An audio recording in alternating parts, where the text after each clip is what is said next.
ಮೈಸೂರು ತುಂಬ ಖುಷಿ ಎಷ್ಟು ಬಂದಿದ್ದೀನಿ. ಈ ಕರ್ನಾಟಕದ ಕಲಾಮಂದಿರ ಅಲ್ಲಿ ಸುಮಾರು ಗೆಸ್ಟ್ ಬಂದಿದ್ದೀನಿ.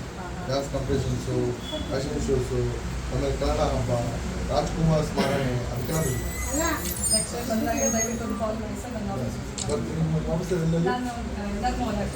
ಸಿಟಿನಲ್ಲೇ ಇರೋದು. ನಾನು ಕಾಮರ್ಸ್ ಸರ್ವಿಸ್ ಅಂತ ಅಲ್ಲಿ ವರ್ಕ್ ಮಾಡ್ತೀನಿ.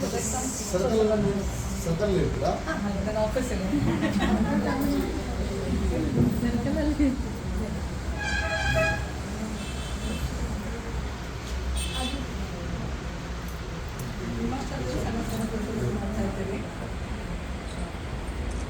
ನೀವು ಬನ್ರಿ. ಈ ಅಮ್ಮ ಬಂದ ಯಾರು ಫಿಲ್ಟರ್ ಹಾಕ್ಬೇಡ್ರಿ. ಆರೇ ಫಿಲ್ಟರ್ ಹಾಕೊಂಡ್ಬಿಟ್ಟಾರ ಅವರು.